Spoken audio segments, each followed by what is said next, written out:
सो empires की specially empires पे इस तरह अप्लाई हो रही है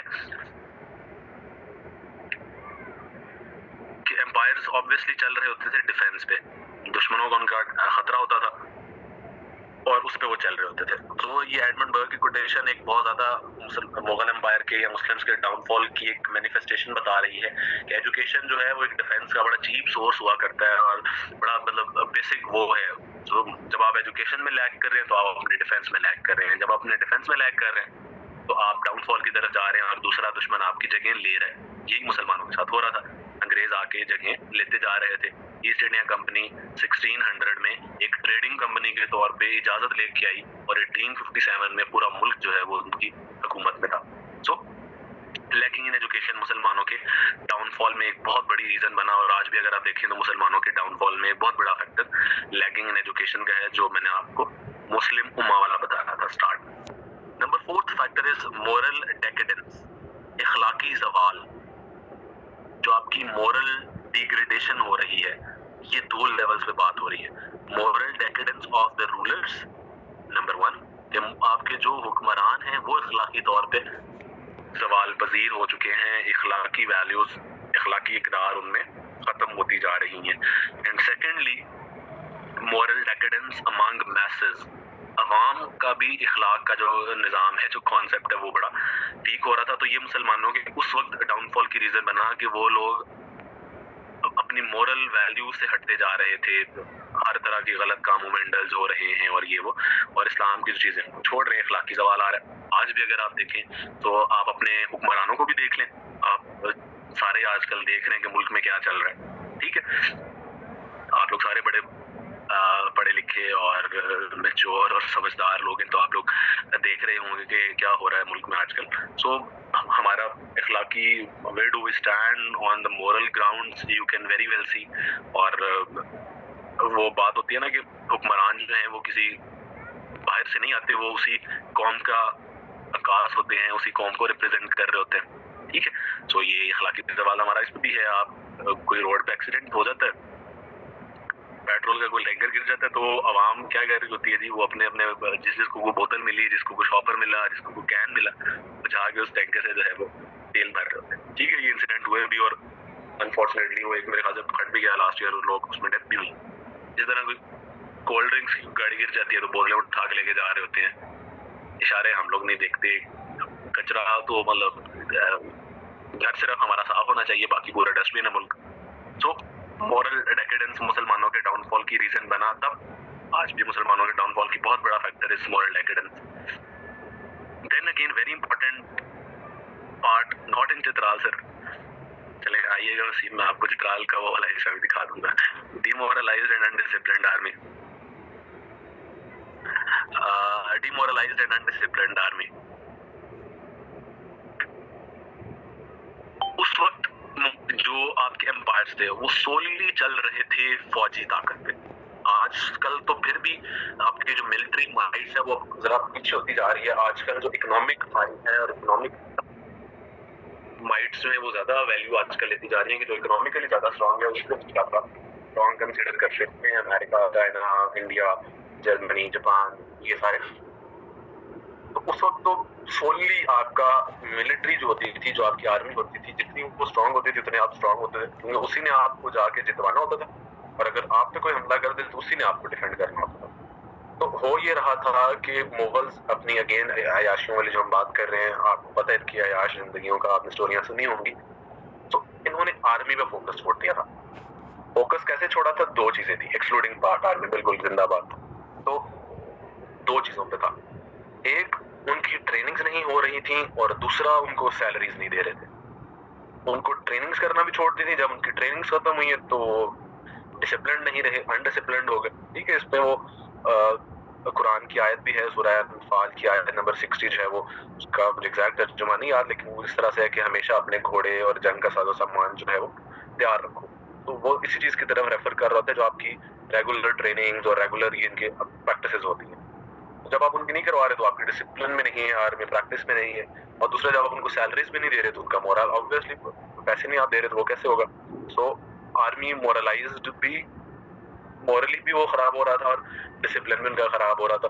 तो हो क्या रहा था कि इस चीज का फायदा उठाते हुए दुश्मन आके लोकल एनिमीज भी और इंटरनेशनल एनिमीज भी वो आते थे, अटैक करते थे और डिफेंड तो आर्मी कर नहीं पाती थी, तो वो चला जाता था हिस्सा। तो अगेन मुसलमानों के डाउनफॉल की एक रीजन ये भी बना कि मुसलमानों की आर्मी जो है वो डिमोरलाइज्ड और अनडिसिप्लिन्ड थी। Then immensity of the empire, point number 6। अब इमेंसिटी ऑफ द एम्पायर जो है, और बल्कि पिछली हवाले से रिलेटेड भी एक कोटेशन लिख लें आर्मी वाले से related. Quotation is of George Washington.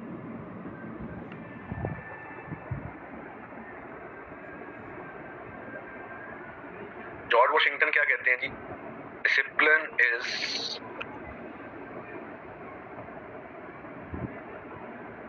The soul of an army. Discipline is the soul of an army.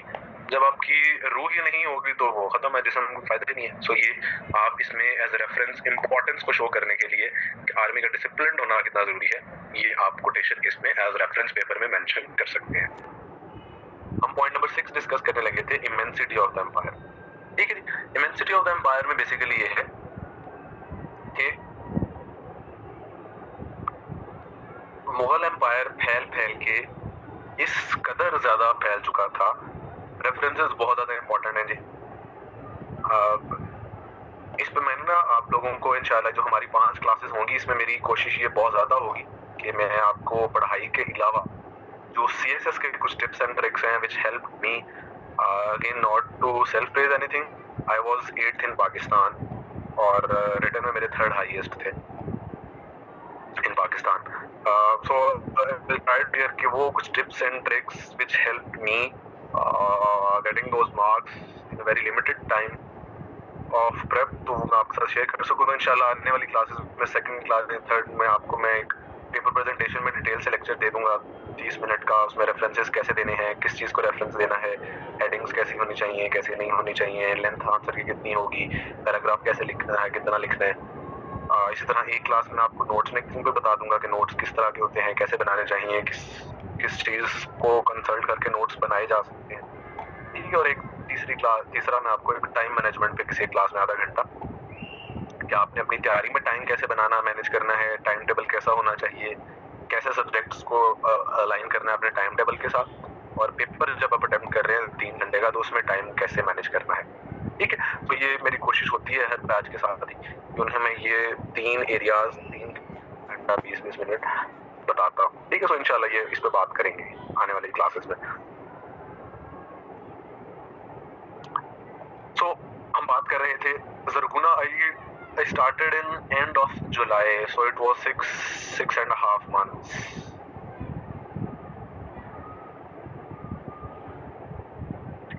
Maryam, आप ओपन चैट में पूछ सकती हैं, जी मॉक्स होंगे आप लोगों के, एडमिनिस्ट्रेशन से आप चेक कर लीजिएगा, मेरे ख्याल से हर महीने मॉक्स होते हैं। Immensity of the empire, immensity of the empire ये है कि मुगल एम्पायर इस कदर फैल चुका था, बड़ा हो चुका था कि अब उसके जो दूर दराज के एरियाज हैं वो सेंटर से कंट्रोल करना बड़ा मुश्किल होता जा रहा था। ठीक है, इतना फैल चुका था कि वहां तक आर्मी ही स्टेशन नहीं हो पाती, इतनी आर्मी नहीं थी कि वहां पे भी आप स्टेशन करें, या बहुत कम होती थी। तो इमेंसिटी ऑफ द एम्पायर की वजह से हो ये रहा था कि उन दूर दराज के एरियाज में जो लोकल एनिमीज होते थे वो उठते थे, वो अटैक करते थे और उस लोकल एरिया को कैप्चर करके अपना वहां पे छोटा सा एक एम्पायर बना देते थे। तो यूं मुसलमान, ये जो मुगल का एम्पायर था, ये जो मुस्लिम रूल था, ये अपनी इमेंसिटी की वजह से भी एडमिनिस्ट्रेटिव इसको फिर चलाया जाना मुश्किल होता जा रहा था, इसका डिफेक्ट होता जा रहा था। became a factor in the downfall of the Muslim rule. Eliza, लेकिन मैं आपसे 2 दफा रिक्वेस्ट कर चुका हूँ ना, पर्सनल मैसेज करें, सेटिंग्स जो हैं वो फिर सारी अटेंशन डाइवर्ट हो जाती है। तो इमेंसिटी ऑफ द एम्पायर की हम बात कर रहे थे, तो इसमें आप रेफरेंस के तौर पे भी पॉलिटिकल साइंस अगर आप लोग में से कोई स्टडी करेंगे तो उसमें आप लोग 2 फिलोसफर्स पढ़ेंगे, प्लेटो एंड अरिस्टोटल। जो नहीं स्टडी करेंगे वो यहाँ पे भी ये वाली बात सुन के लिख लेना। ये 2 ग्रीक फिलोसफर हैं, इन दोनों ने जब अपनी आइडियल स्टेट का कॉन्सेप्ट दिया, इन दोनों ने कॉन्सेप्ट दिया था आइडियल स्टेट का। आइडियल स्टेट जो है वो कैसी होनी चाहिए या कैसी होगी, ठीक है। तो उन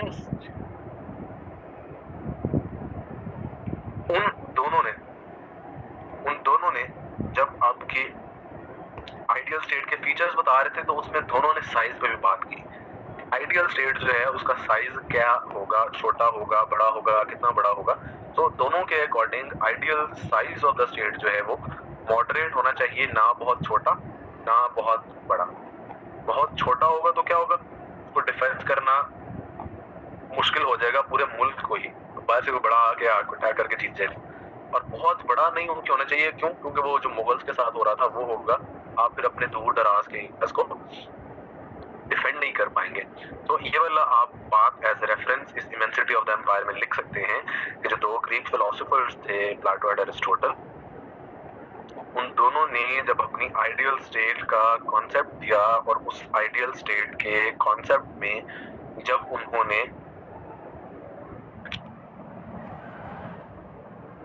अपना आइडियल स्टेट का कॉन्सेप्ट दिया और आइडियल स्टेट के कॉन्सेप्ट में दोनों ने साइज ऑफ द स्टेट की बात की, तो दोनों ने कहा कि साइज ऑफ द स्टेट जो है वो मॉडरेट होना चाहिए, ना बहुत छोटा हो ना बहुत बड़ा हो, ठीक।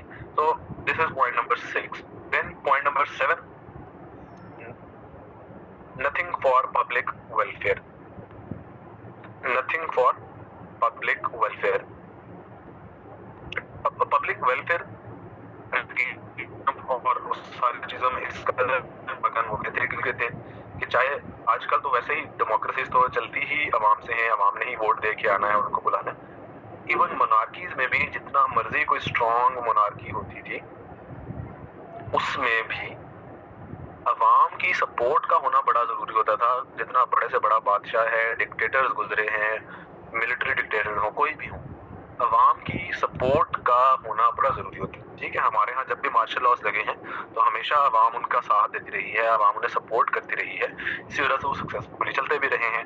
टर्की में आप लोगों ने देखा होगा, आपको अगर याद हो तो 2016 में एक दफा मिलिट्री कू लगाने की, मार्शल लॉ लगाने की कोशिश हुई। तो आप शायद सब आप उस वक्त काफी बड़े होंगे, आपको याद होगा, टीवी वगैरह आपने देखा होगा कि लोग, सारा टर्की जो है वो सड़कों पे आ गया था और उस अटेम्प्ट को फेल किया गया, उसको एक्सेप्ट नहीं किया गया।